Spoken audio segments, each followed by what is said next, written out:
certeza mesmo diante dessa situação. Pessoal, vamos lá então, 1h30, vamos começar aí, o pessoal vai entrando. A gente vai tratar de um assunto aqui, um assunto legal, tá? Um assunto que aparentemente é muito fácil, de fato é, só que muitas vezes as pessoas acabam aqui banalizando esse assunto, e como é um tema de terceiro ano, você vê um pouco no nono, depois volta no terceiro ver esse tema, é um tema que cai muito em Enem, uma das matérias que mais caem, até porque hoje nós discutimos muito sobre essa questão de preservação ambiental, tá? Essa questão da ecologia, tá? Que é muito importante mesmo.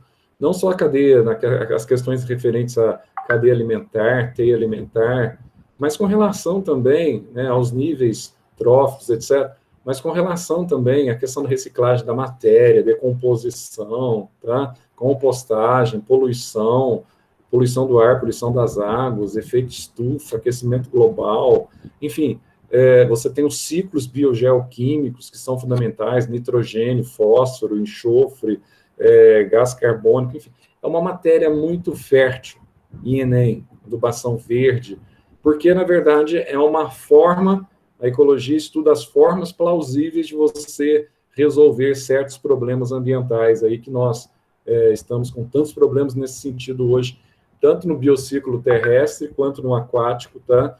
Você tem tanto problema. Hoje, a água doce nós temos hoje no mundo em torno de 3%. Então, a ecologia é uma válvula de escape que surge ali como uma ala da biologia no final do século XIX, tá? Para apresentar algumas alternativas aí a esses problemas ambientais que hoje tanto se afloram pelo mundo afora. Então, nós vamos começar a primeira aula. Então, você vai começar lá na sua apostila, você vai ter a Biologia 3, tá? Nós terminamos o caderno 5, Biologia 4. Você vai ter Biologia 3, nós começamos de manhã a primeira aula, que era pigmento fitocromo, aquela aula é curta mesmo, tá? A última aula de botânica. E agora a gente vai começar a ecologia. E com essa ecologia aí, nessa frente, a gente caminha no caderno livro 6 até o final do ano. Como todos farão Enem, tá? Essa matéria, ela é importantíssima para todos. Para todos. Dificilmente você vai pegar uma prova do Enem, pode ser até em anos consecutivos, que não vai ter pelo menos 2 dos 6 ciclos biogeoquímicos que a gente vai estudar. Dificilmente você não vai se deparar com essa situação. E, além disso, tá? É até pleonástico falar que Unicamp, FUVEST, quem for fazer Albert Einstein, etc. Tal, é até pleonástico falar que cai, não cai, né? Porque é redundância, pura redundância.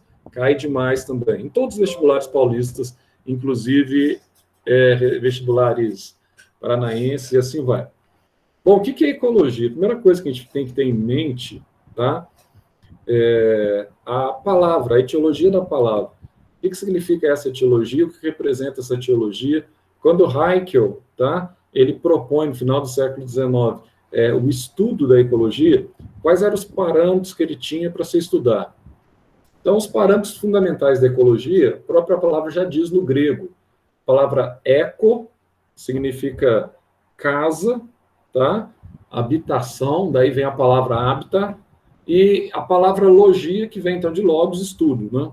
Então, o princípio fundamental da ecologia é estudar a casa que representa o hábitat e o nicho ecológico dos seres vivos, tá? A gente vai entender esses dois conceitos, que são conceitos bem simplesinhos, né? Hábitat, nicho ecológico, etc. Tal, dentro do contexto da ecologia. Então, essa ecologia nós vamos subdividi-la, para a gente entender como é que a gente vai estudar essa matéria agora, né, no término do ano, tá?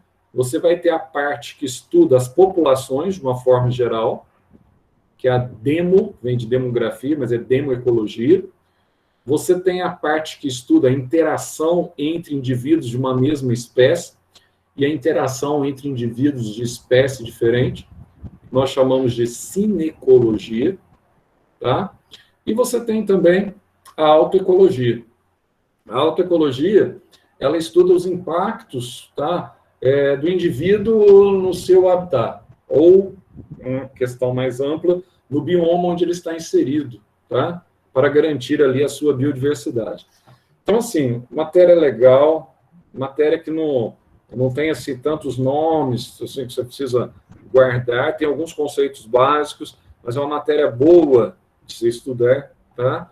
No dia a dia, porque é uma matéria que está presente em todo o nosso contexto, de uma forma geral, principalmente nos dias atuais, tá? É aquecimento global. Tem química, tem. Tem física, tem. Radiação ultravioleta, tem CO2, química, gás metano, química, mas tem muito também da biologia. Os impactos que essas radiações trazem ao gênero humano e aos animais de uma forma geral, tá?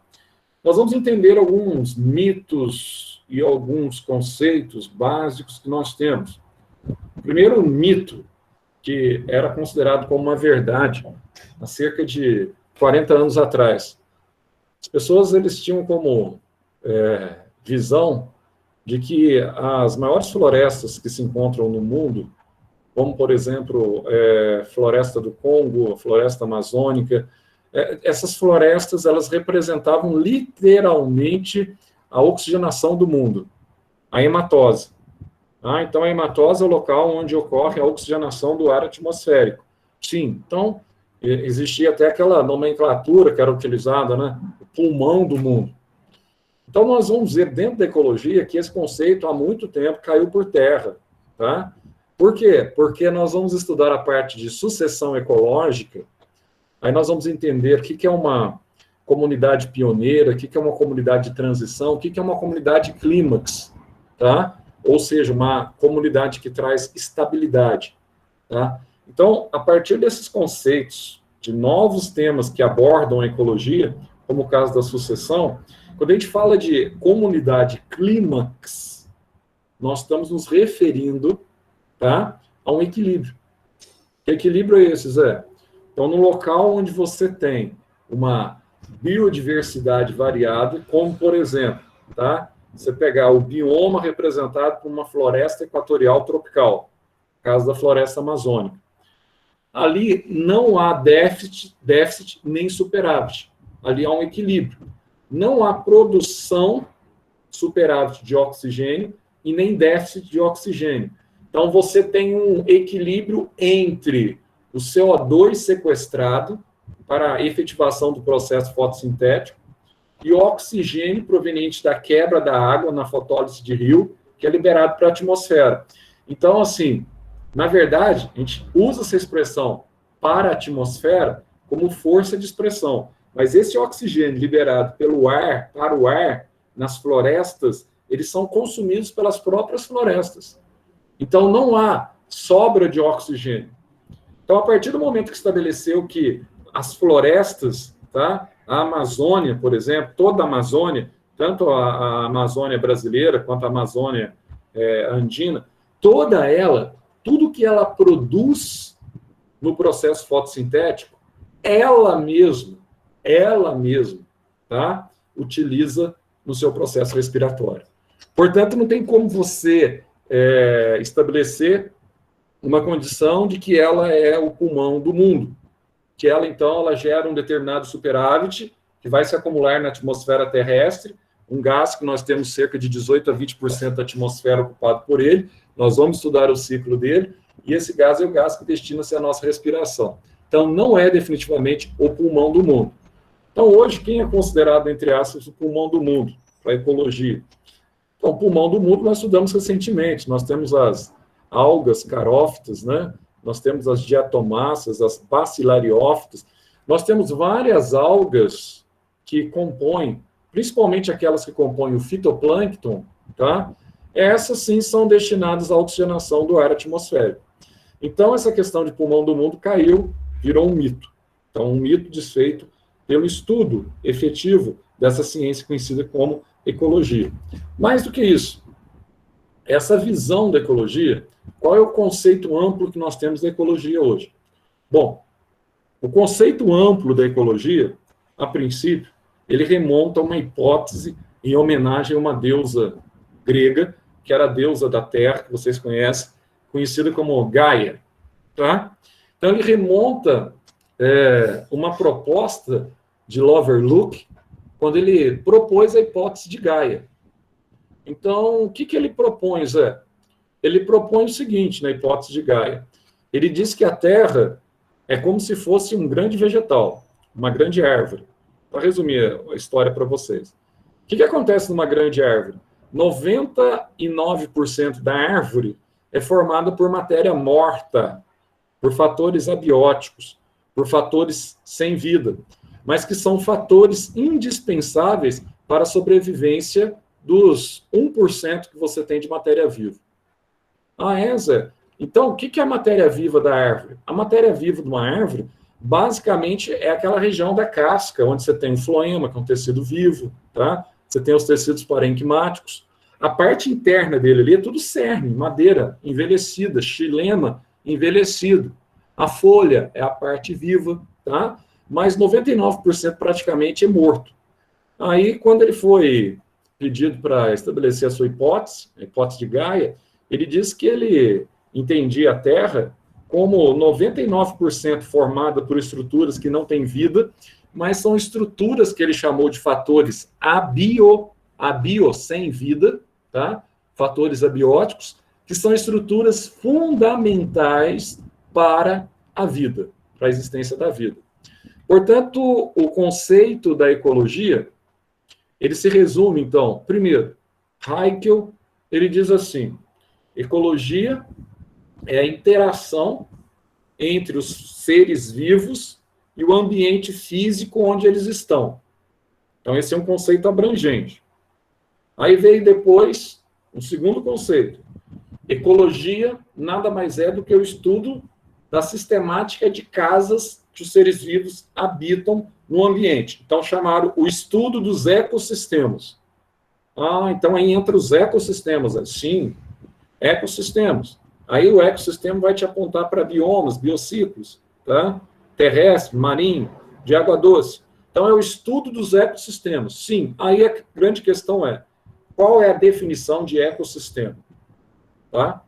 O ecossistema, basicamente, ele se restringe a duas palavrinhas, que é muito importante para vocês, principalmente aí para os vestibulares paulistas. Olha só, nós temos duas palavras básicas. Nós temos o biótopo e nós temos aqui a biocenose. Zé, biótopo e biocenose. Vamos entender? Bom, quando a gente fala em biótopo, nós falamos em topos bio no grego, é uma negação. Topos bio. Topos bio significa fatores sem vida, fatores abióticos ou fatores sem vida. Em contrapartida, quando a gente fala de biocenose, é o sinônimo que nós temos, tá, para comunidade de seres vivos. Então, se biótopo ele representa os seres sem vida, a biocenose ela representa os seres vivos de uma forma geral. Lembra que lá atrás, aliás, esse ano, nós fizemos uma recordação com vocês. Como é que nós dividimos e estruturamos os seres vivos? Lembra que você começa tudo lá, átomos, né? Aí esses átomos vão se aglomerando em macromoléculas, aquela coisa que você aprende desde o Fundamental 1. Macromoléculas se organizam em células, células originam tecidos, tecidos originam órgãos, órgãos originam sistemas digestório, respiratório, nervoso, sistemas originam indivíduos ou organismos vivos, aí você começa já com os degraus da ecologia. Aí você começa. Quais são os degraus da ecologia? Conjunto de indivíduos de uma mesma espécie ocupando um determinado local. População. População, então, para a ecologia, é o conjunto de indivíduos de uma mesma espécie, ocupando um determinado local. Tá? Aí você vem o outro degrau, que é estudado pela ecologia. Segundo degrau, as comunidades. O que é comunidade? Comunidade nada mais é do que a interação entre várias populações de seres vivos.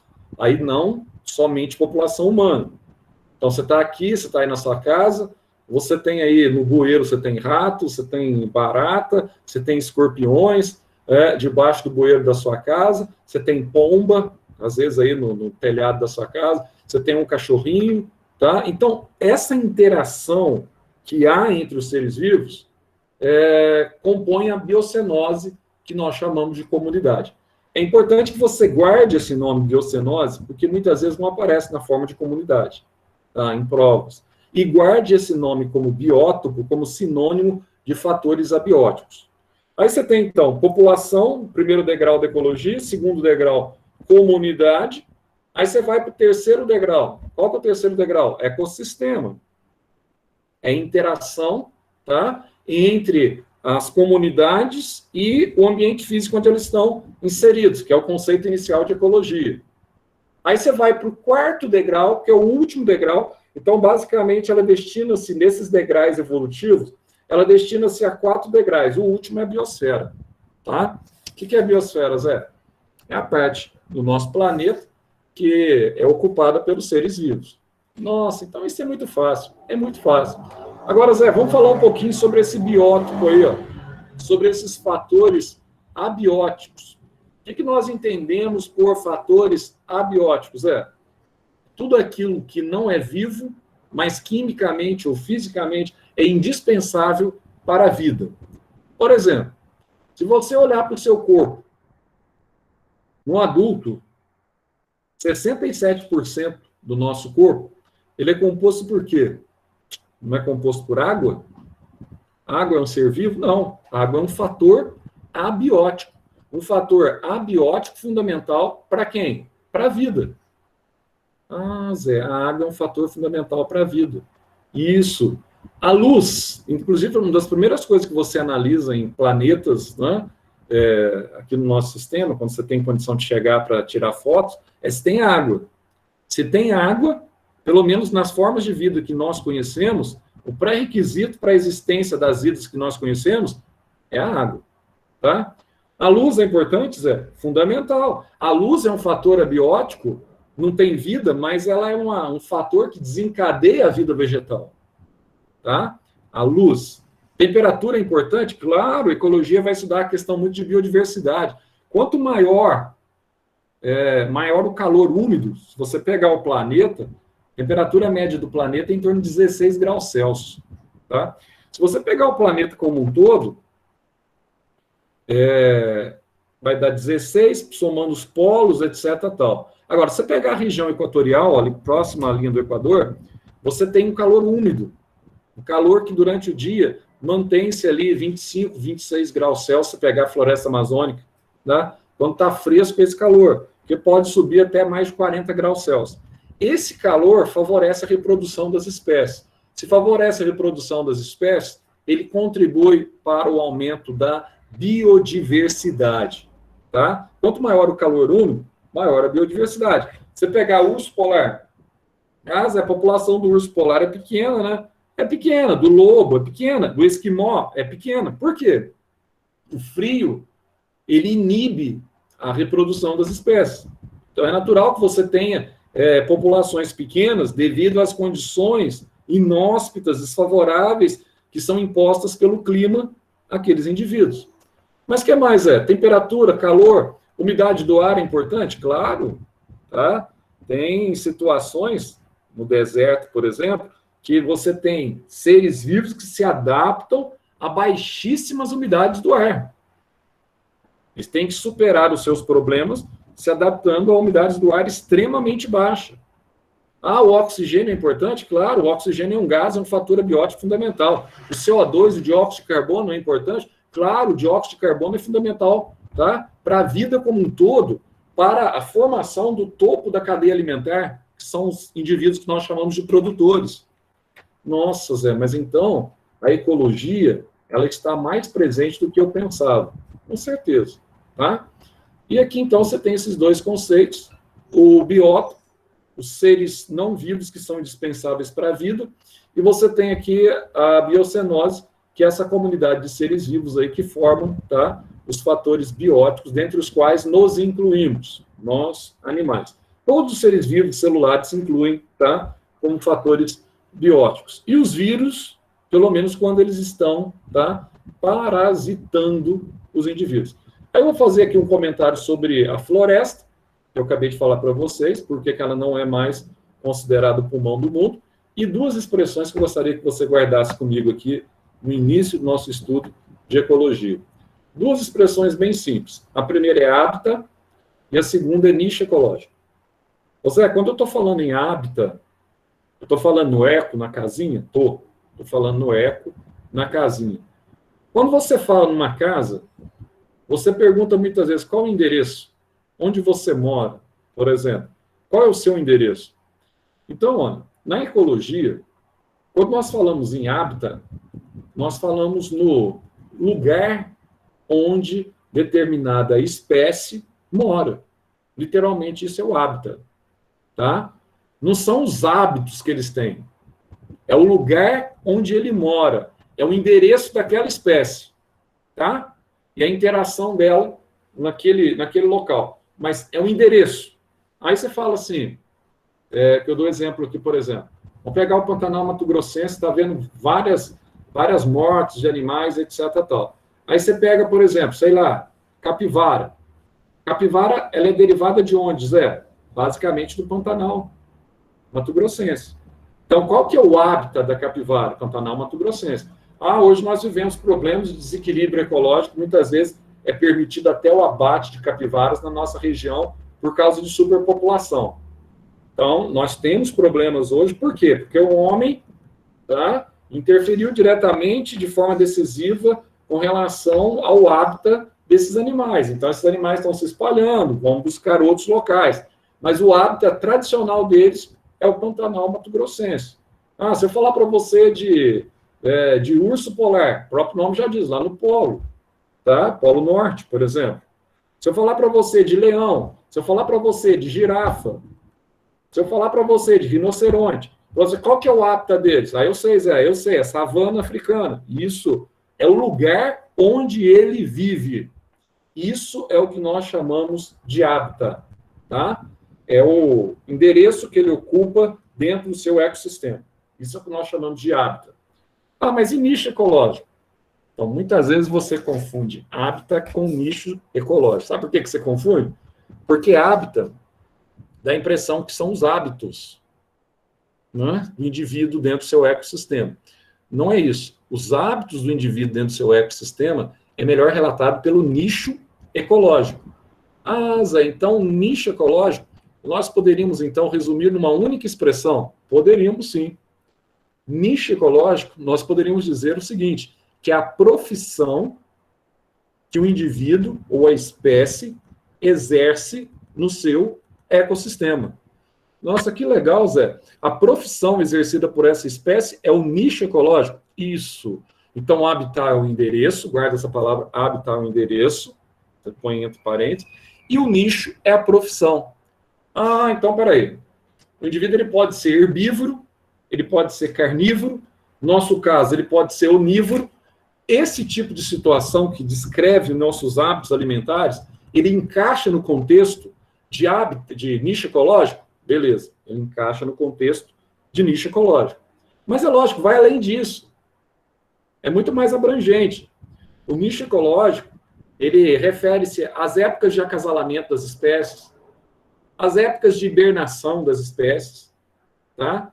Essa espécie hiberna em determinada época do ano, fica 6 meses hibernado, etc, tal, cobra entra em hibernação, alguns tipos, etc, tal.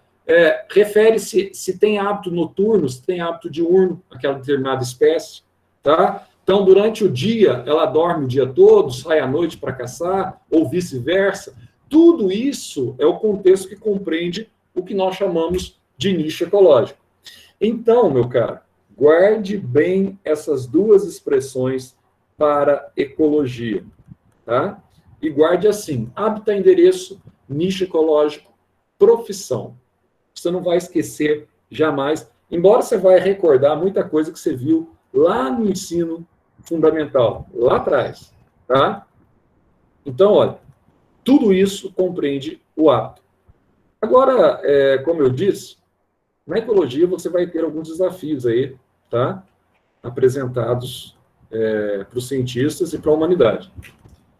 Desafios que envolvem o equilíbrio global sem provocar demasiada ação que contribui para o malefício, tá, do aquecimento global.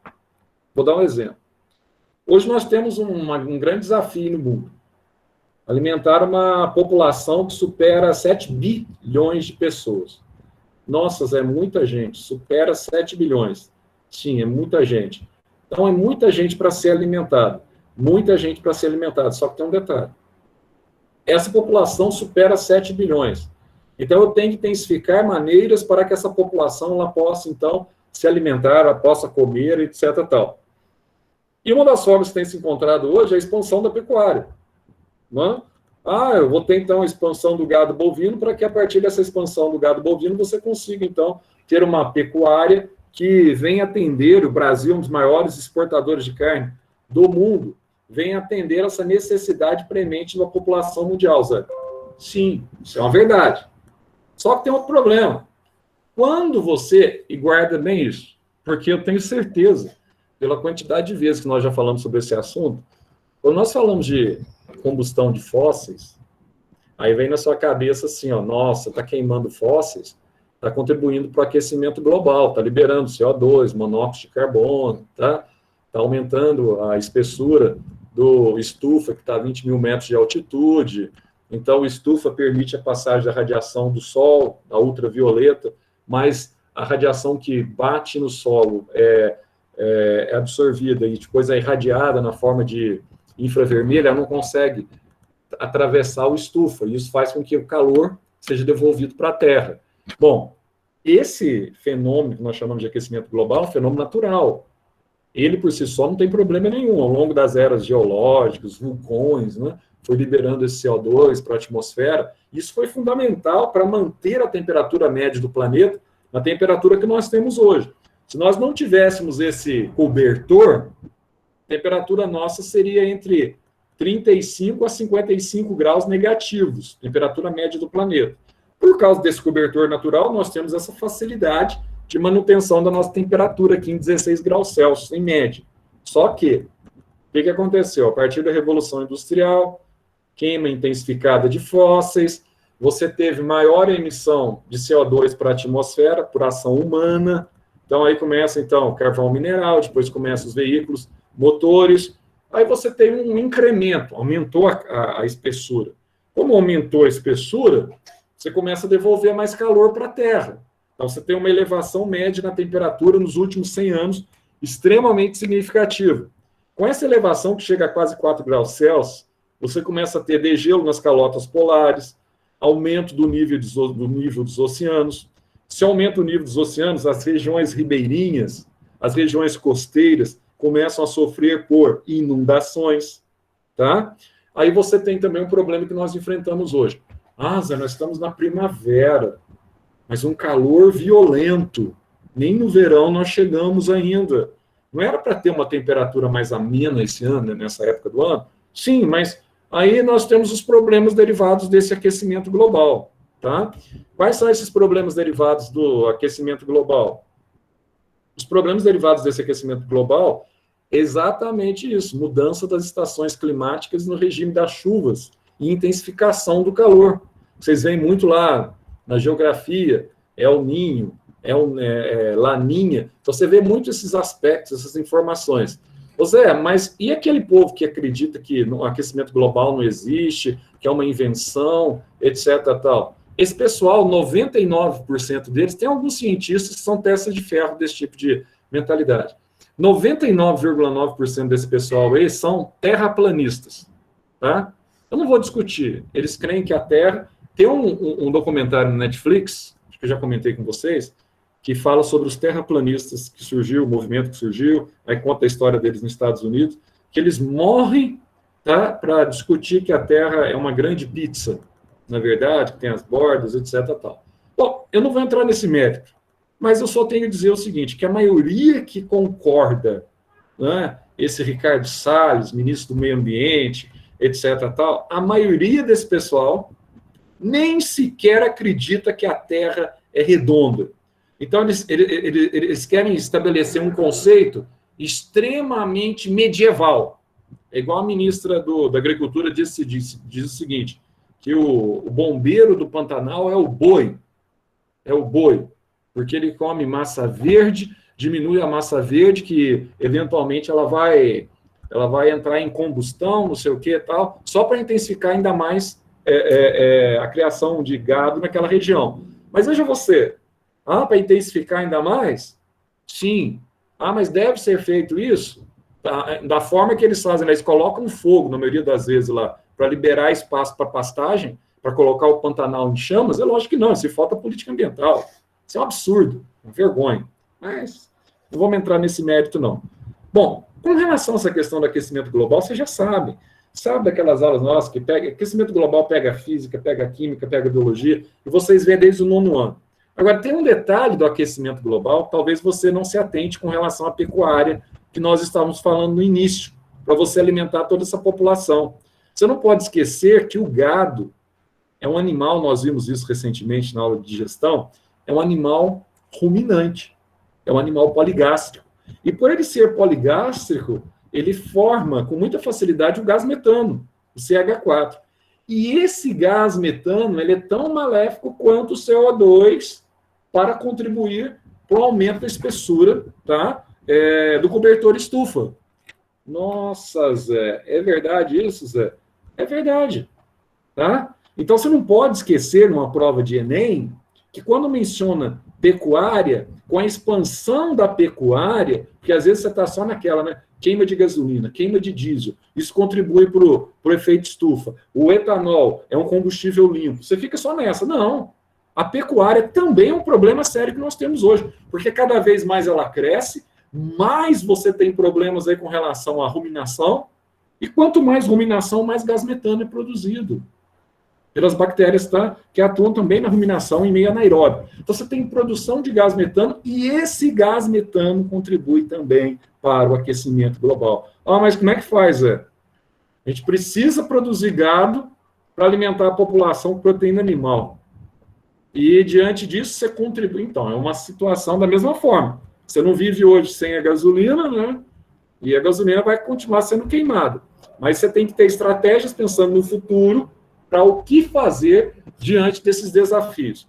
Outra coisa também que a gente tem que parar e pensar, você fala assim, Zé, se as florestas, elas não são, presta atenção, pulmão do mundo, o que elas são, então? Bom, muito fácil. Se você mora num local bastante arborificado, você dá um exemplo, vamos pegar a cidade de Poste Caldas aqui. Mas ela está a 1.440, não sei o quê, metros de altitude. É verdade. Tendência ela ter um clima mais brando. Mas você está andando em Poste Caldas, você olha assim na lateral de Poços, é tudo verde, né? Você tem ali, na verdade, a abertura de uma cratera de um vulcão, e esse vulcão, óbvio, é inativo, nós não temos nenhum vulcão em atividade no Brasil, é um vulcão inativo, mas que você tem uma densa, uma vasta rede florestal, tá? Então, Zé, que floresta serve para quê? Vegetação serve para quê? Bom, vocês estão cansados, literalmente cobrinha, ficou careca de falar para vocês sobre isso. Então, é um ar-condicionado natural. Então, floresta é fundamental porque funciona, tá? Para ajudar como um ar-condicionado natural para refrescar o planeta. Quanto mais arborificação você tem na cidade, tá? Maior a tendência de você ter um clima mais sadio, mais fresco para a população. Sem contar que árvores sequestram mais CO2, você diminui o teor de poluição atmosférica, tá? Que é uma parte que a gente vai tratar também dentro da ecologia. Zé, mas e aí? E a questão de matas ciliares, a gente vai ver? Vai ver. A questão da erosão, do assoreamento dos rios, elevação, nós vamos ver tudo isso, tá? Nós vamos ver tudo isso. Então, assim, você tem muita coisa no campo aí para se estudar, que nós vamos ter a condição, tá, de estudar dentro da própria ecologia. Então, olha só, matas ciliares, é verdade que ela segura mesmo aquela areia que vai provocar assoreamento? Claro que sim. Inclusive, esse é um dos temas hoje mais cobrados em questões de vestibular. Não esquecer desses 3 nomes. Por favor, não esquecer desses 3 nomes. Ô Zé, na prova da Unifenas, por exemplo, que eu faço, nessa especificamente não, mas que eu sempre trabalho muito com ecologia, eu gosto muito do tema, porque é um tema de Enem também, e principalmente, se essa prova fosse diferente da primeira, não tivesse sido postergada, é lógico que ia cair muita ecologia. Toda a prova da Unifenas no final do ano eu ponho muita ecologia, porque eu sei que é matéria do Enem. Então, óbvio, eu vou fazer uma prova que as matérias do Enem no final do ano, elas são preponderantes também na Unifenas. Ah, mas ela cai de forma diferente. Pode cair as questões de forma diferente. Mas você está estudando ecologia para a Unifenas, você está estudando também ecologia para o Enem. Essa é a intenção. Ah, então, quando vai cair citologia, mitose, meiose, às vezes na prova da Unifenas, embriologia, cai mais no fim do ano. Óbvio, você descobriu isso agora? Por quê? Porque isso é matéria do Enem também. Então, o aluno, ele mata o coelho com uma caja, dois coelhos com uma única cajadada, entende? Então, esses nomes aqui, ó, você pode guardar. Thalassociclo, que faz parte aqui do bioma, do biociclo marinho, tá? A gente vai estudar quais são as principais variedades que estão presentes nesse bioma. Liminociclo, ou biociclo de água doce, conhecido como dulsalquícola também, que é o outro nome bastante badalado aí nos vestibulares. Tanto pode ser liminociclo ou biociclo de água doce. Nós temos um problema hoje que apenas 3% da água, mais uma vez, geografia, né? 3% da água que nós temos hoje disponível é uma água doce, ela é uma água de fato potável, tá? A gente vai ter que estudar aí o liminociclo, o que são as águas lêntidas, o que são as águas lótidas, águas dormentes e águas correntes. Thalassociclo, o que é plâncton, fitozooplâncton, o que é bentos, o que é nécton, tá? Então você tem a parte da superfície, a parte do fundo, e a parte mediana, que é o nécton, onde você tem as espécies livre natantes, tá? Ah, eu tenho que saber isso? Tem. E tem que saber alguns conceitos bem básicos mesmo da ecologia que nós sabemos desde quando vocês começaram a estudar praticamente, desde quando era bebezinho. Zé, o que é um ser autótrofo? Primeira coisa, toda vez que falar para você ecologia, níveis tróficos, trófos, falou em trófos, nós estamos nos referindo à nutrição. Trofismo é o sinônimo em grego para nutrição, tá? Então, quando você fala autotrofismo, autótrofo, auto com U é próprio. Né? Então, ó, trofismo, aquele que tem nutrição própria. Então, seres autótrofos são aqueles seres que têm nutrição própria. Exatamente. Então, se eles são seres que apresentam a própria nutrição, eles são seres capazes de produzir os seus próprios alimentos. É isso, Zé? Exatamente. Tá? São seres capazes de produzir os seus próprios alimentos. Ah, mas aí, Zé, eu acho que esses seres são apenas seres clorofilados. Tá certo, Zé? Não, tá errado. O primeiro sistema de autotrofismo que nós tivemos, segundo preza as teorias mais sérias de evolução das espécies, não foi a fotossíntese. Foi a quimiossíntese. Eu acho que até mencionei para vocês lá atrás, tá? Lá atrás, quando nós falamos em arqueias quimiolito-autotróficas. Essas arqueias tinham um detalhe interessante. Elas subtraíam das rochas matéria inorgânica, que provocava uma reação de oxidação, liberava energia química, e ela captava CO2 e água, com essa energia química ela produzia carboidrato. Tá? Então, Zé, quimiossíntese também, né? Quimiossíntese também. Indivíduos que fabricam o seu próprio alimento por quimiossíntese, que não utilizando energia solar da fotossíntese, que aí é foto e luz, produção a partir da luz, mas sim da quimiossíntese, esses indivíduos, eles são fundamentais para a base da cadeia alimentar. Então, não precisa ser só vegetal, Zé, não precisa ser alga a base da minha cadeia alimentar, não precisa ser só seres fotossintetizantes, não, cuidado com essa pegadinha, viu? Pegadinha de Enem. Por quê?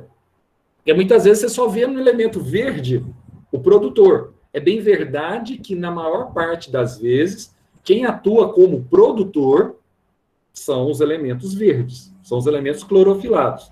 Mas tem exceções. Algumas bactérias, como nitrosomonas, nitrosococcus, nitrobacter, por exemplo, são bactérias que realizam um processo de quimiossíntese. E essas bactérias, elas compõem também a condição de produtoras, porque elas conseguem produzir o seu próprio alimento. São seres autótrofos.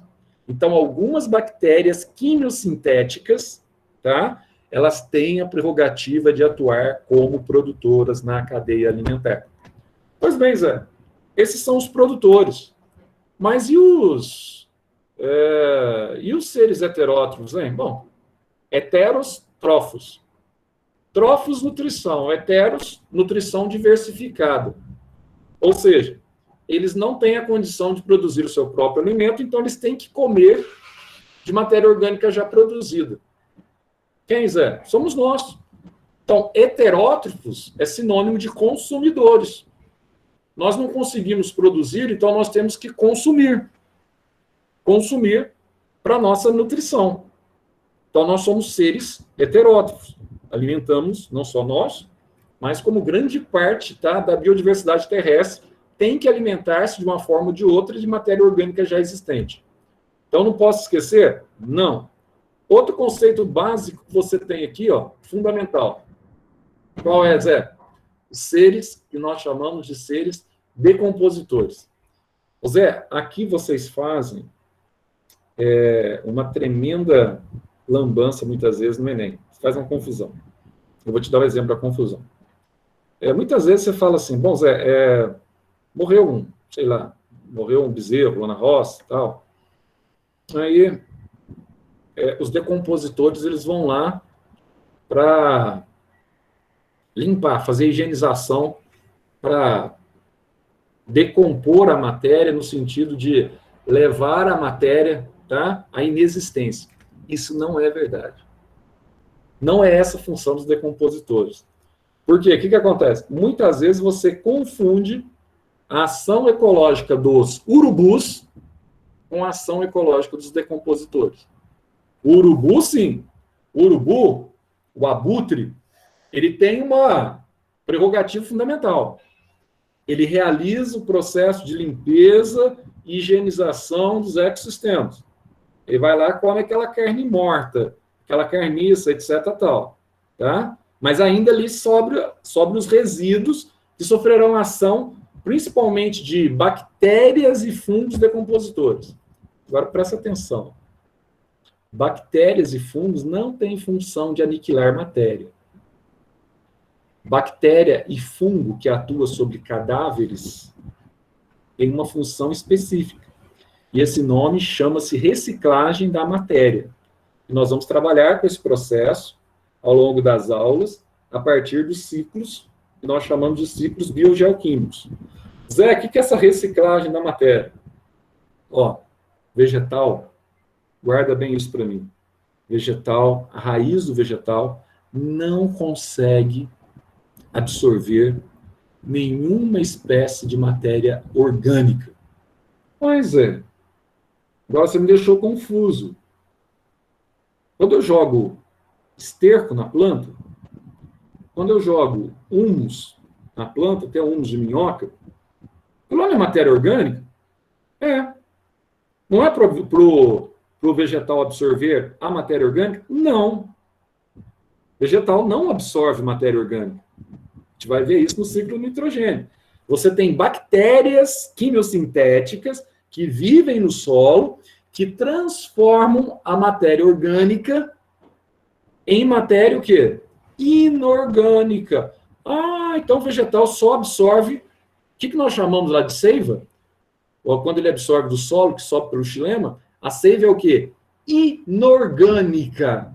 Seiva orgânica é produzida pela fotossíntese e desce para a raiz, para ser armazenado na raiz. Agora, o vegetal não absorve elemento orgânico.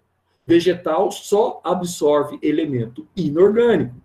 Então o que acontece, Zé? Além dessas bactérias quimiosintéticas, eu tenho esses seres decompositores, que compõem também a cadeia alimentar. Esses seres, eles transformam a matéria orgânica em matéria inorgânica. Mas como que se dá isso? Bom, eles conseguem, tá, reverter grandes compostos de carbono, nitrogênio, tá? Em matéria inorgânica, representada principalmente por fósforo e cálcio. Isso é o que nós chamamos de reciclagem da matéria. É a transformação da matéria orgânica em inorgânica, realizada pelos seres decompositores. Aí volta para o solo, Zé. Volta para o solo.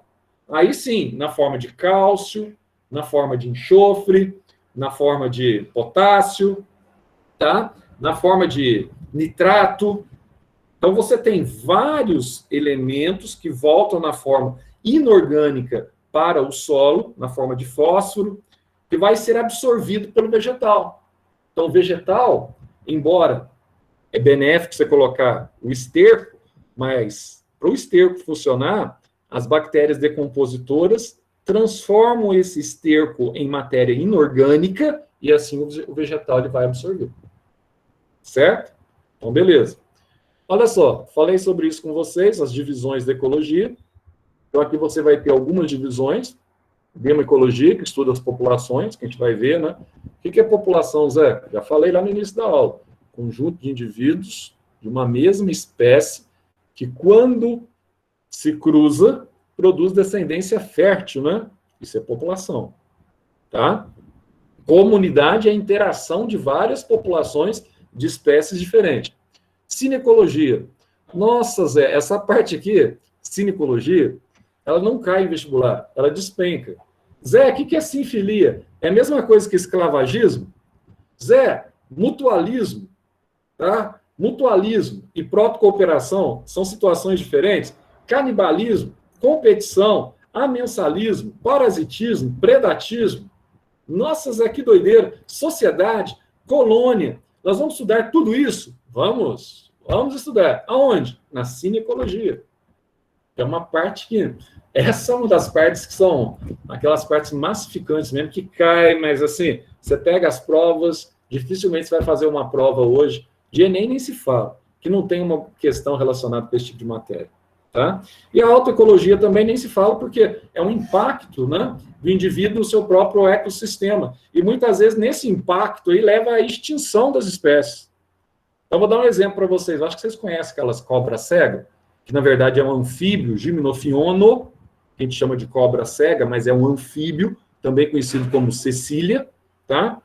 Esses animais, eles são muito interessantes, porque eles formam galerias no solo, favorecem a infiltração da água, e esses animais hoje estão em extinção. Nossa, Zé, eu não sabia que as cobras... Hoje é difícil você encontrar. Ah, por que estão em extinção, Zé? Por causa da prática da agricultura incessante. Então, você ara demais o solo, normalmente eles formam aquelas galerias, ali vivem enterrados. Você está arando o solo ali, você está matando, muitas vezes, tá? Muitas cecílias, muitas cobras cegas. Então, eles estão em vias de extinção. Então, na autoecologia, você vai estudar essa questão também, tá? Do impacto que aquela espécie tem sobre aquele determinado ecossistema.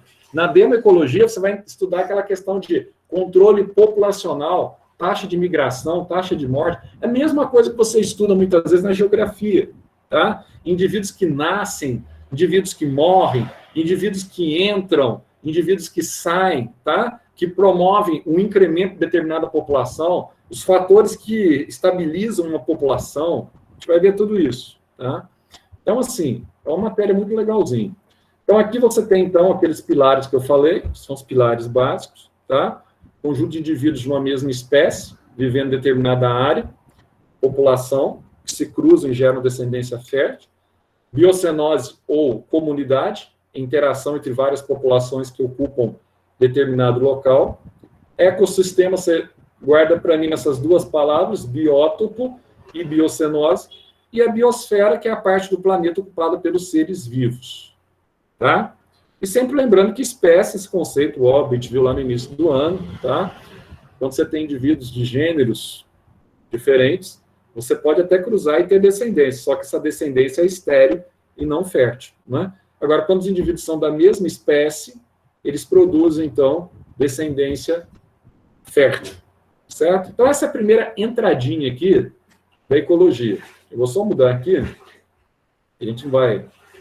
Vou só passar mais um pouquinho para vocês, não vou estender tanto, não, para não ficar tão canseiro. Ó. Então, você está vendo que é uma matéria fácil, aquilo que eu prometi, é uma matéria legal. Você fala assim, nossa, né, Zé, isso aí até que é legalzinho. É, bem mais legalzinho. Você pode achar até, né? Então, olha só. Nesse quesito aqui, ó, uma outra coisa. Zé, agora eu quero entender, para a gente começar a ter uma noção maior, para a gente até resolver exercício depois, o que é uma cadeia alimentar, hein, Zé? Para entender como é que funciona essas cadeias alimentares. Zé, primeira coisa, quando você coloca em cadeia alimentar e níveis tróficos, o que representa isso? Bom, você falou para a gente que trófos representa nutrição. Então, quando você fala níveis trófos ou tróficos, você está falando em níveis nutricionais, Zé. Cadeias alimentares e níveis nutricionais. Então, vamos dar uma olhadinha aqui? Então, aqui eu tenho os níveis nutricionais. Quais são os níveis nutricionais que eu vou ter numa cadeia alimentar?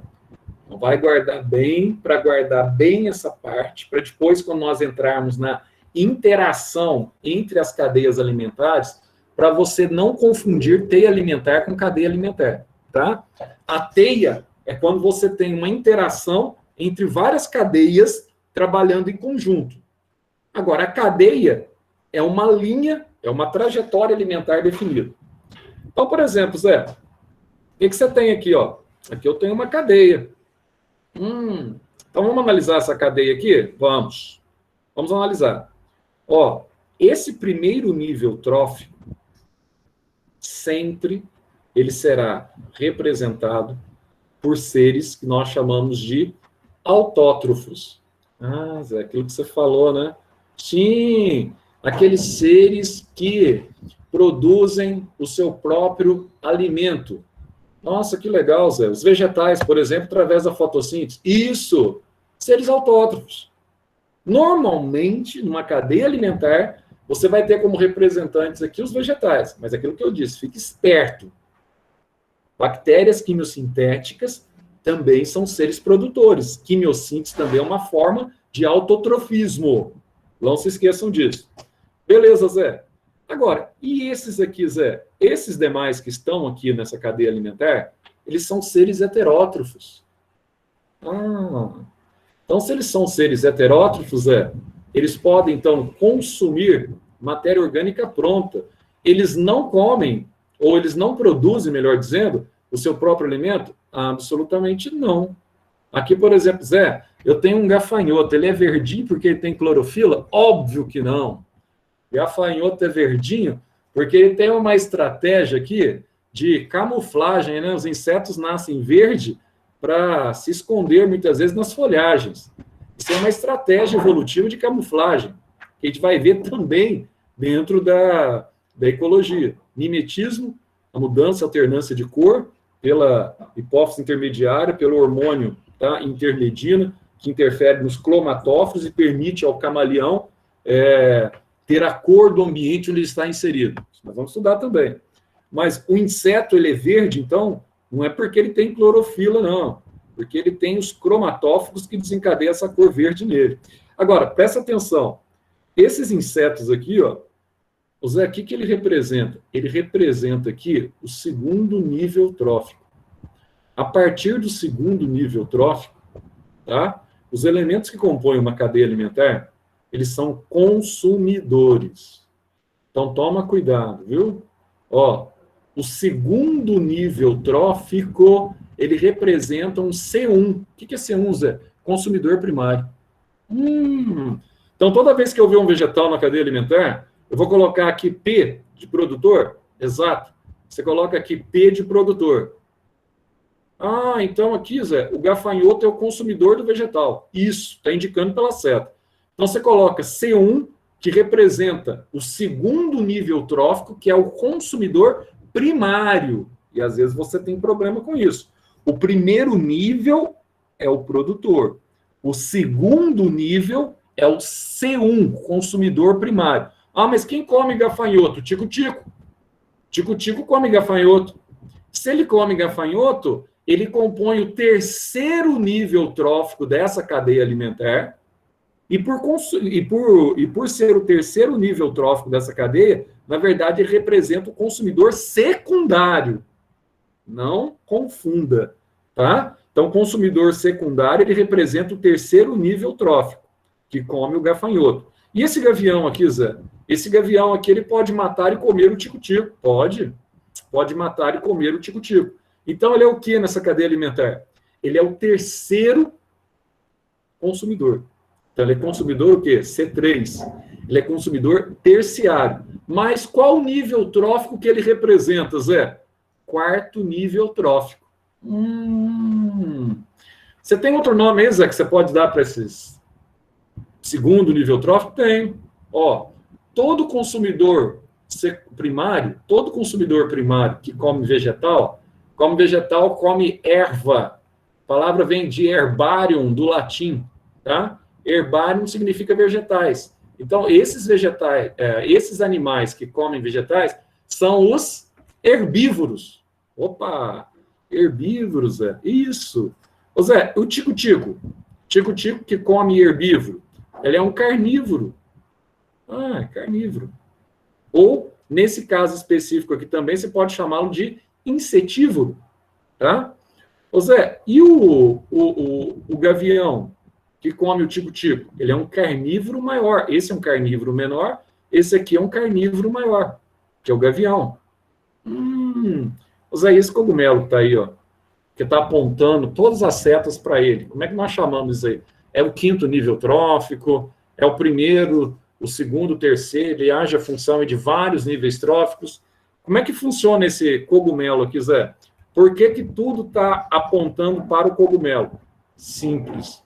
Nós estudamos os cogumelos de chapéu recentemente. Cogumelos de chapéu são os basidiumicetos, tá? Os basidiumicetos são aqueles cogumelos que muitas vezes são utilizados como narcóticos. Chá de cogumelo. Então, nós vimos as hifas, nós vimos o corpo dele, que é o micélio, nós vimos grandes situações acerca dos cogumelos. Mas os cogumelos é um fungo, meu cara. É um fungo, Zé. Um detalhe interessante, né? O fungo, ele apresenta o glicogênio, Zé, como tecido de reserva, né? Não é que nem o vegetal, certo, Zé? Não apresenta amido. Amido é o vegetal. O fungo apresenta glicogênio. A parede celular do vegetal é formada por quem mesmo, Zé? Celulose, tá? Ah, e do fungo, Zé? Quitina, velho, que é a parede celular que compõe o exoesqueleto, por exemplo, de vários animais, inclusive os artrópodes, tá? Então, para que serve esse fungo aqui, ó? Esse fungo é um fungo decompositor também. Tá vendo que todas as setas indicam para ele, ó? Por que indicam para ele? Porque está indicando o seguinte nessa cadeia alimentar. Ao término do ciclo vital, todos esses níveis tróficos, tá? Eles voltam para o solo e vão sofrer ação de fungos. Aqui você tem um fungo, que é o cogumelo, e tem bactéria. Mas aí você me pergunta assim, qual o nível trófico que ele representa? Aí, como ele é responsável pela decomposição da matéria, da reciclagem da matéria, para a conversão da matéria orgânica e inorgânica, nós vamos chamá-lo isso aqui, ó, do fungo, de nível trófico variante. Não esqueça essa nomenclatura para as provas paulistas. Nível trófico variante, tá? Por quê? Porque ele está apto a receber qualquer um dos níveis tróficos. Primeiro, segundo, terceiro, quarto. Tá? Então, é o nível trófico variante, que é representado por quem? Pelos decompositores, que nós falamos agora há pouco. Nossa, Zé, então é fácil, hein, Zé? É fácil. Só destacando vocês aqui, ó, que eu falei para vocês, só uma definição, né? Fotossíntese e quimiossíntese. Ô Zé, fotossíntese, nós ainda não tivemos essa aula, eu acho que vocês não tiveram essa aula ainda, né? De fotossíntese. Mas o que é a fotossíntese numa linguagem bem simples? Bom, a fotossíntese numa linguagem bem simples, a gente pode dizer o seguinte, que é a síntese de compostos orgânicos a partir de energia luminosa. Então, ali a clorofila absorve luz, e a partir da absorção de luz, você tem a produção de ATP nos fotossistemas. Exatamente. E depois, na fase lá, que é apartada da clorofila, mas no interior, na matriz do cloroplasto, no estroma, você tem um ciclo de Calvin-Benson, que o CO2 entra, e a partir do CO2, você tem várias reações químicas no ciclo de Calvin, entre as ribuloses monofosfato, difosfato, até produzir o ácido fosfoglicérico, aldeído fosfoglicérico, que vai produzir a frutose, que vai originar a glicose. Então, assim, resumindo a fotossíntese nas duas etapas, a fase clara e escura, ou a fase fotoquímica e a fase enzimática, você tem, então, por intervenção da luz solar e da clorofila, você consegue produzir glicose. Então, fotossíntese é algo que você sabe desde criança. Agora, quimiossíntese é um pouquinho diferente, que eu estava falando para vocês, de algumas bactérias que realizam esse processo. Então, quimiossíntese, o que acontece? Você tem a produção de substâncias orgânicas a partir de substâncias inorgânicas que são oxidadas. Então, uma definição bem simples é a produção de matéria orgânica, de carboidrato, a partir da oxidação de substâncias orgânicas, e durante esse processo de oxidação de substâncias inorgânicas, você tem a liberação de energia química. E essa energia química é utilizada, não energia luminosa, agora energia química, é utilizada para a fabricação de carboidrato na presença de CO2 e água. Isso mesmo, olha só. Tem um exemplo aqui para vocês. Ó. Você pega um composto inorgânico aqui reduzido, a nossa amônia aqui, ó, tá? Na presença de oxigênio, o que vai acontecer? Você vai ter a oxidação desse composto. Então, esse oxigênio aqui, ó, ele vai ser incorporado à amônia. Quando esse oxigênio é incorporado à amônia, você tem aqui a formação do ácido nitroso, que é um composto inorgânico oxidado. Só que tem um problema, Zé. Quando você tem esse processo de oxidação aqui, quimicamente falando, você tem liberação de energia química, tá? Exotérmica. Liberação de energia química, que libera calor, não é que absorve calor, é exotérmica, tá? Essa energia química exotérmica, o que ela vai fazer? Na presença de CO2 e água, essa energia química exotérmica, ela vai formar, então, vai atuar sobre o CO2 e água absorvido pela bactéria e vai formar, então, o carboidrato. Na fotossíntese, quem fabrica o carboidrato é energia luminosa, Zé. Na quimiossíntese, quem fabrica o carboidrato é energia química, Zé. Exatamente. Energia química produzindo um carboidrato.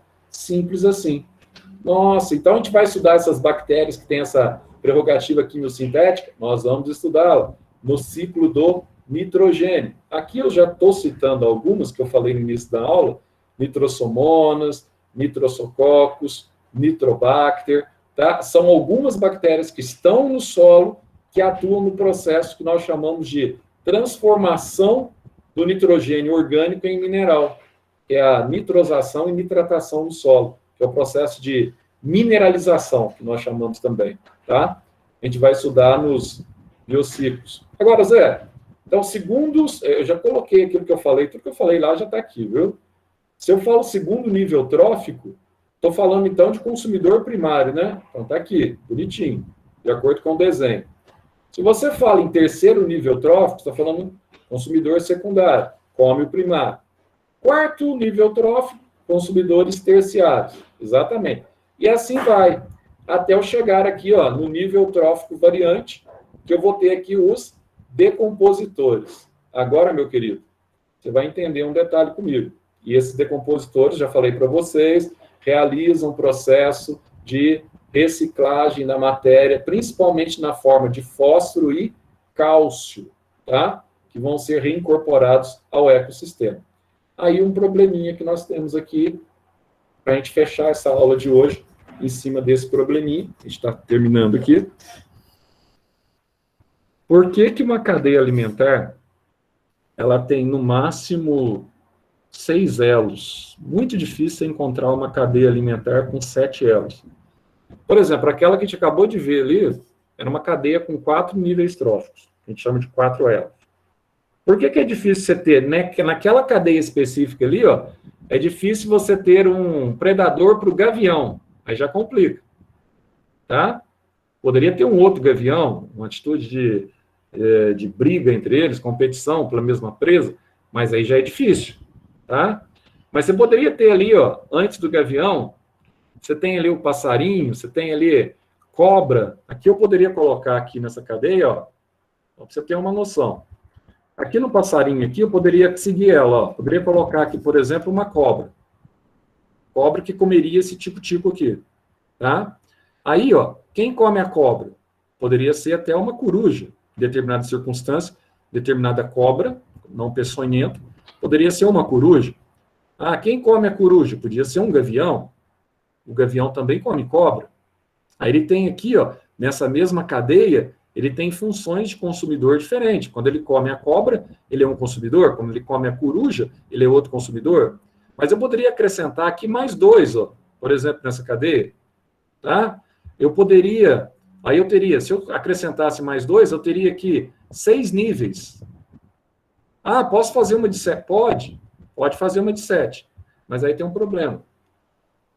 À medida que você vai se distanciando do produtor, a energia disponível, ela diminui. Então, quem tem mais energia disponível? O produtor. Porque ele tem capacidade de produzir o seu próprio alimento. Olha o nome dele. Produtor. Ele é autótrofo. Ele tem a prerrogativa de produzir o seu próprio alimento. Então, Zé, à medida que eu vou me afastando, o nível energético vai diminuindo? Vai diminuindo. E você vai entender agora por quê. Por isso que quanto menos nível energético, ó, menos elo eu vou ter na cadeia. Então, presta atenção no que eu vou te dizer aqui. Ó, quando nós analisamos aqui o fluxo de energia, uma coisa que você não vai esquecer para mim. Quando nós falamos em energia, a energia ela é transferida e é gasta. Tá? A energia não pode ser reaproveitada. Lembra lá de Lavoisier? Na natureza, nada se perde, nada se cria. Aliás, nada se cria, nada se perde, tudo se transforma. Então, a energia, a gente vê isso muito na física, ela pode sim ser transformada em outras modalidades, mas ela não pode ser reciclada. Já a matéria, sim. A matéria, ela pode ser reciclada.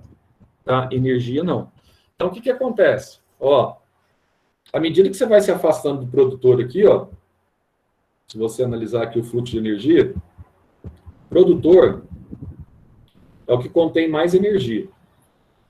Ele produz a sua própria energia através da energia solar.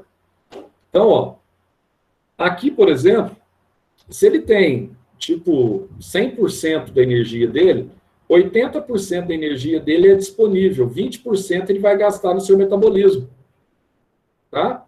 À medida que você vai se afastando do produtor, você entra aqui, ó, consumidor primário, secundário, terciário.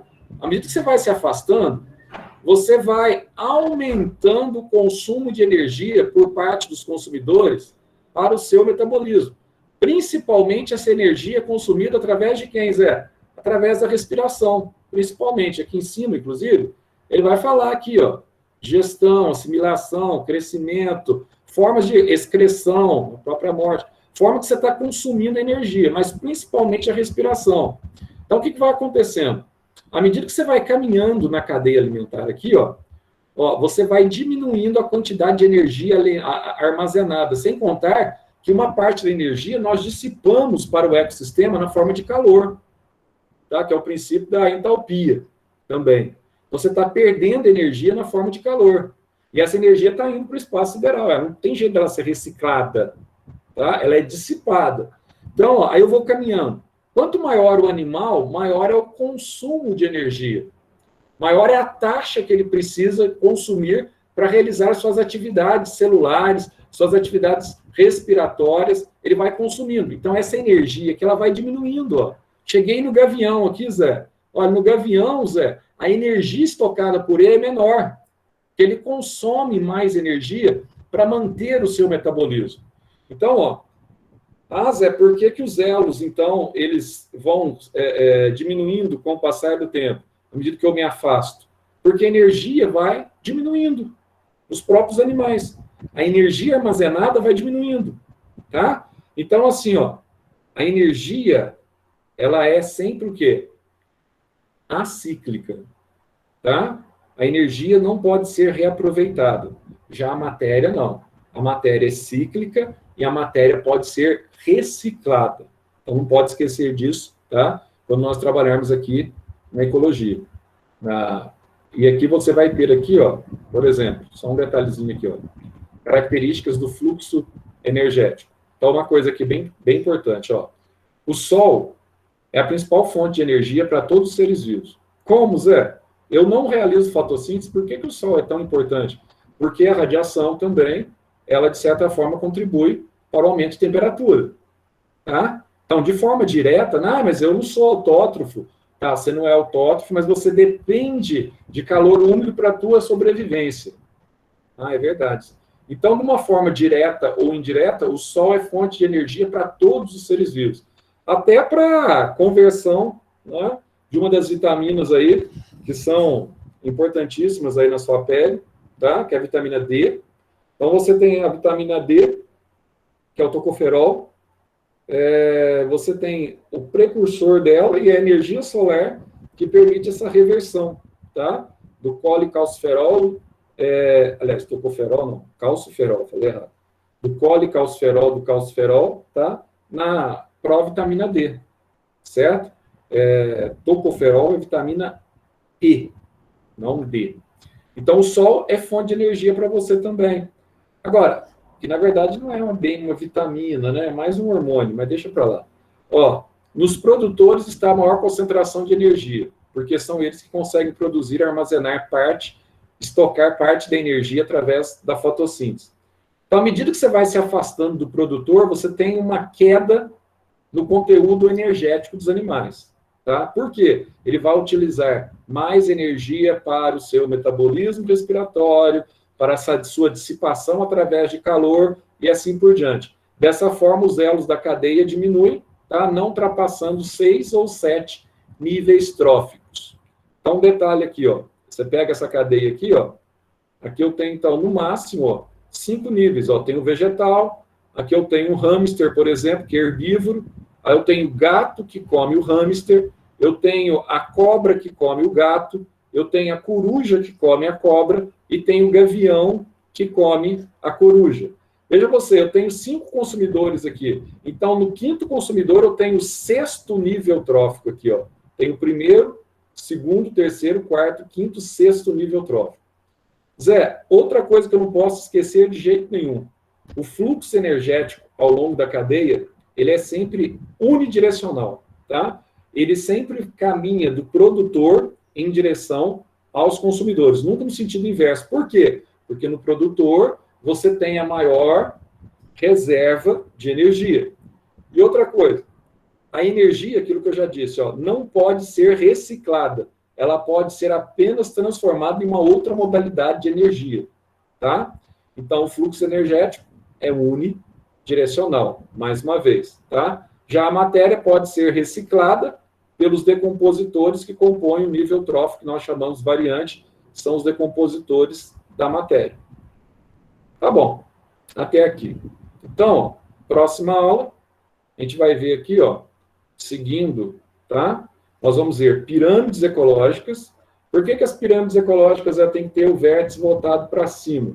Porque a base, o produtor, tem que ser mais larga, porque tem mais energia. O que são produtividades? O que é produtividade primária bruta, produtividade secundária bruta, produtividade terciária bruta? O que é produtividade primária líquida, secundária líquida, terciária líquida? O que é isso, Zé? Nós vamos ver dentro dessa perspectiva de regressão de energia à medida que você caminha ao longo da cadeia alimentar. Tá? Essa matéria você está vendo que é legalzinha. Semana que vem, a gente segue essa matéria aqui. Ô, Zé. Oi, pode falar. Isso daí vai cair na prova agora, da Unifenas? Não vai cair porque é a mesma prova de maio, né? Se fosse a outra prova, como é normal você ter 2 provas, todo ano eu coloco ecologia, tá? Só não vai cair porque vai repetir a prova do meio do ano. Então, não tem jeito de cair. Entendi. Né? Entendeu? E outra coisa, que eu estava falando para a Gabi no começo da aula aí. O senhor João Batista comentou com a Marcela do cursinho que a prova parece que vai ser adiada para dezembro já, viu? Já não vai ter prova em novembro, não. Parece que vai ser adiada para dezembro. E o Jorge do cursinho, lá, o Jorge, filho da Maria Cristina, ele falou que ouviu que pode ser que eles vão adotar novamente o Enem, tá? Como critério de ingresso na Unifenas. Então, mas vamos supor que eles adotem o Enem. Aí, a prova do começo do ano vai ser a mesma? Você não vai fazer outra? Não, você fala a prova do... Não, aí não vai ter a prova. Aí não vai ter a prova. Então, aí se não tiver a prova... Aí adota o Enem. Aí, se, por exemplo, aí se eles vão deixar essa prova, eu acho que essa prova vai acabar caducando, né? Em um determinado momento. Se eles deixarem essa prova para o meio do ano que vem, 2021, né? Se eles deixarem essa prova para o meio do ano, aí eu já não sei se vai ser a mesma prova. Se vai ser essa ainda, entendeu? Eu sei, assim, que se não tiver essa prova agora, o pessoal está falando de Enem de novo. Para quem for fazer Unifenas em março, né? Para começar as aulas em março, tá? Aí não vai ter prova para medicina, vai ser o mesmo critério adotado no meio do ano agora, que foi no meio do ano passado, tá? Se não tiver então condição... não vai ter mais prova. Não. Em novembro. Então, não. É comentário isso aí. Isso é comentário da Marcela, que é aluna do cursinho, ela disse que falou com o professor João Batista e já está definido que novembro não tem. Aí passaram para dezembro a prova. Aí, dezembro. Aí é o seguinte, aí o Jorge diz, que é aluno do cursinho, hoje na aula de manhã, logo que terminei a aula de vocês, eu dei 4 aulas para eles. Aí o Jorge diz que ele está ouvindo falar que parece que vai ser Enem de novo. São 2 versões, a versão do professor João e a versão do Jorge. Vamos ficar com a versão do professor João, que diz que vai ter a prova em dezembro. Por quê? Porque dezembro vai ser depois da eleição. De repente, o pessoal anima aí, né, se diminuir esse índice de Covid, que a Unifenas está demais, está difícil mesmo. Se diminuir esse índice de Covid, quem sabe, né? Mas só que tem um probleminha que vocês não sabem, talvez. E é bom que vocês saibam. Vocês sabem que essas vacinas que estão saindo aí não são para criança, né? Não sei se vocês sabem disso. Essas vacinas só estão sendo testadas em adultos, tá? Então, são vacinas para adultos. O que quer dizer isso, Zé? Quer dizer o seguinte, porque criança... Bom, criança é raro manifestar, ter a doença, mas a criança ela é transmissora da doença. E o que se espera dessa vacina? Essa vacina, para ela começar a ser testada, ser liberada, junho ou julho, efetivamente, tá? E quando ela for liberada, quem vai ser primeiro imunizado? Primeiro você vai ter, por exemplo, vamos imunizar os idosos. Primeiro vamos imunizar a área médica. Depois vamos imunizar os idosos. Tá entendendo? Então, não vai ser uma coisa assim que da noite para o dia você está resolvendo o problema. Esquece. Tá? Então, assim, e depois você tem que imunizar só 7 bilhões de pessoas. E outro problema, estava vendo o Infecto falar esses dias, você tem outro problema seríssimo com relação à questão da vacina. Estão esperando uma cobertura de 50% a 60%. Tá? Que a Anvisa só libera 85% de cobertura. 50% a 60%, a Anvisa vai liberar para a Covid, claro, porque não tem outra forma, mas se for, por exemplo, a vacina que tem para a dengue, a vacina francesa, ela cobre 66% e nunca foi liberada efetivamente para ser pelo SUS, para ser aplicado pelo SUS no Brasil. Nunca foi liberada. Tá? O que é? Você pode até tomar a vacina para dengue em clínica particular. A Anvisa não tem nada contra, mas para liberar para o SUS tem que ter uma cobertura de 85%. Então, se você projetar a longo prazo, cobertura de 50% a 60% dessas vacinas, e vai surgir mais um outro detalhe. Aí você tem a vacina chinesa, você tem a vacina de Oxford, a Sputnik está meio fora do baralho, porque é um negócio meio doido lá, né? Não tem comprovação, aquela coisa toda. Você tem várias outras vacinas. Pode ser que aconteça também uma outra situação. Cada pessoa de cada grupo específico ficar destinado a um tipo específico de vacina, tá? Mas que já fica essa questão. Se não tem vacinação de criança, não tem imunização de criança. Se não tem imunização de criança, até que ponto você vai ter segurança para retorno às aulas? Tudo isso tem que ser discutido. Aí você fala, nossa, mas as aulas em São Paulo retornaram semana passada. Retornaram para inglês ver, né? Porque, na verdade, salas de 40 alunos, você tem hoje, nessas salas, em torno de 7 a 8 alunos, no máximo, que são liberados. Salas de 40 alunos. Então, para voltar assim, eu não sei até que ponto, né? Só para voltar, para eu estar lá uma vez por semana, nos outros dias eu ficar na minha casa, etc. Tal, é complicado. Pessoal, deixa eu só tirar um printzinho aqui. O pessoal que está na... Printzinho. Beleza. Prontinho, senhores. Retornamos, então, na semana que vem, tá? Bom restante de semana para vocês aí. Sem semana do saco cheio. Sem semana do saco cheio, mas fazer o quê, né? A vida que segue. O Enem, eu acho que o Enem deve ter, sim, viu? Se não tiver